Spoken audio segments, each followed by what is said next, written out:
राधे राधे। जय माता दी। आप सभी को रामनवमी की बहुत बहुत शुभकामनाएं। किसी किसी के लिए ये त्यौहार इतने खास बन जाते हैं और किसी किसी के लिए ये त्यौहार कुछ ऐसे हादसे करके दे जाते हैं कि इंसान नहीं भूल पाता। अब कल ही की बात है, रात का टाइम था। आज सुबह 2:49 हो रहे थे रात को। मेरे फ़ोन पर घंटी बजती है। बेल बजी तो मैंने कॉल रिसीव की। कॉल रिसीव करके उधर से मेरा भाई बोल रहा था कॉल पर।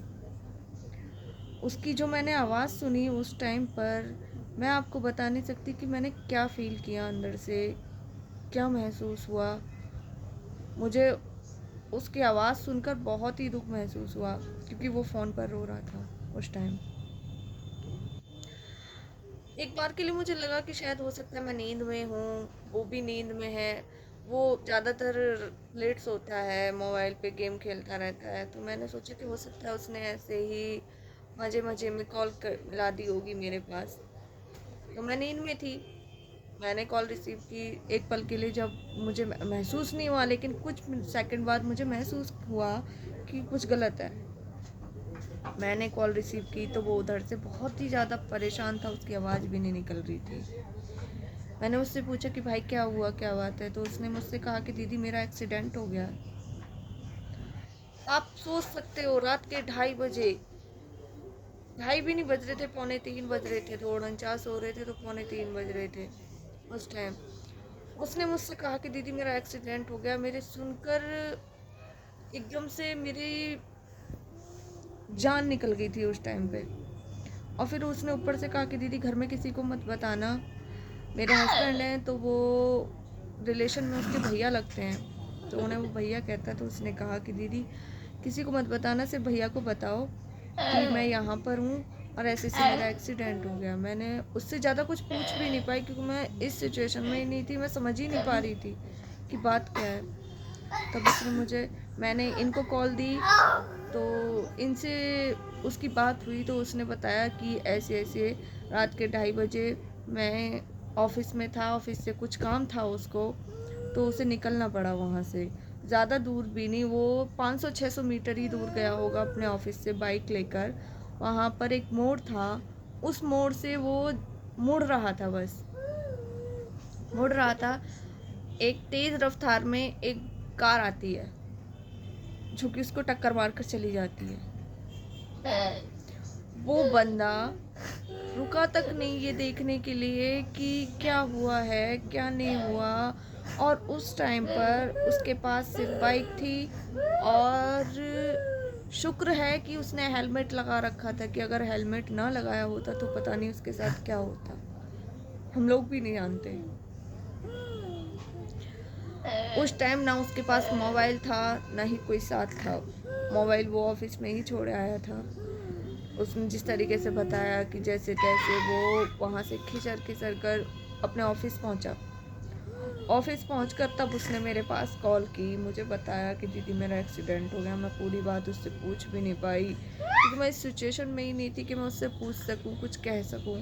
मैंने अपने हस्बैंड से उसकी बात कराई, तो तब हम लोगों की जाके कम्युनिकेशन बड़ी फिर इन्होंने उससे बात की। तो इन्होंने बोला कि तू एक बात बता, मैं अभी आता हूँ, तो अपना, हम लोगों को उसकी लोकेशन नहीं पता थी, लोकेशन दे, मैं अभी आ रहा हूँ तुझे लेने के लिए। तो उसने फिर बोला कि मैं आपको भैया कॉल करता हूँ, अभी बताता हूँ। लेकिन उसके जो ऑफिस में सीनियर थे वो वहीं पर थे, वो उसे उसी वक्त ले गए हॉस्पिटल। हॉस्पिटल ले जाकर उन्होंने उसका ट्रीटमेंट कराया। अब ट्रीटमेंट कराने के बाद वही उसी बंदे ने सुबह 6 बजे उसको घर पर छोड़ा, सही सलामत। उसने घर पे किसी को बताया नहीं था। उसने, मौसी का लड़का है वो मेरा, तो मौसी को किसी को भी घर पे पता नहीं थी कि क्या हुआ है। बस जैसे ही अचानक पहुंचा तो सब देखकर उसे ऐसे ही अचंभे से में रह गए, सब बहुत परेशान हुए। तो मैं सिर्फ इतना कहना चाहती हूँ कि जब आप लोग गाड़ियाँ चलाते हो तो नशे में चलाते हो क्या? मेरे साथ ये पहला हादसा नहीं है, एक बार और हो चुका है, मेरे खुद के साथ हो चुका है। मैं, मेरे हस्बैंड थे, दिन का टाइम था, गांव जा रहे थे। देवता, हमारे जो गांव के देवता होते हैं उनकी पूजा करने के लिए जा रहे थे। ऐसी एक गाड़ी वाला हमें मार कर वहाँ से फरार हो गया। उसने भी मुड़ के नहीं देखा, तब दिन था, लेकिन उस टाइम पे काफ़ी लोग थे, तो उन्होंने उसका नंबर ले लिया था, फ़ोटो, नंबर प्लेट फ़ोटो खींच लिया था उसका, तो वो तो पकड़ा गया था। लेकिन ये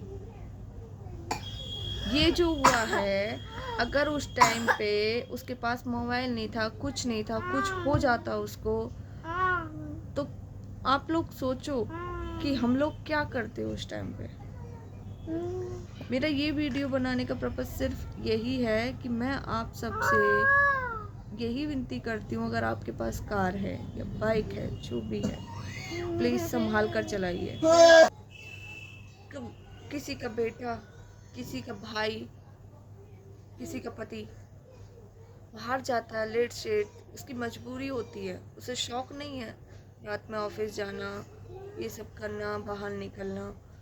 तो मैं सिर्फ इतना कहना चाहती हूँ कि आप लोगों को अपनी सेफ्टी की चिंता नहीं है तो कम से कम दूसरे की तो रखिए।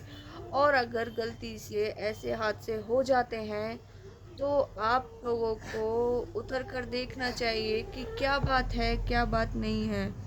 सब लोग एक से नहीं होते हैं कि आपसे गलती से एक्सीडेंट हो गया तो वो आपको सीधे जेल भेज देगा। हर कोई एक सा नहीं होता।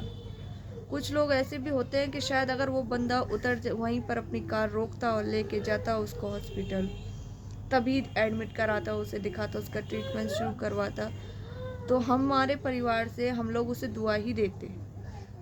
लेकिन आज इस वक्त उस इंसान के लिए सिर्फ बददुआ दी जा रही है मन से। हम नहीं जानते वो कौन था, क्या नहीं था, ना हमने कोई FIR कुछ नहीं की उसके नाम। हम करना भी नहीं चाहते कि त्योहार का टाइम है, किसी के घर में क्यों हम बिना वजह के दिक्कत पैदा करें। किसी का त्योहार ख़राब नहीं करना चाहते। तो प्लीज़ मैं आज यही बोलना चाहती हूँ कि ध्यान से चलिए, सावधान होकर निकलिए रोड पर, जैसे भी निकलते हैं आप। जिस भी मजबूरी में जा रहे हैं, जल्दी में जा रहे हैं, तो लेकिन फिर भी ध्यान से चलिए।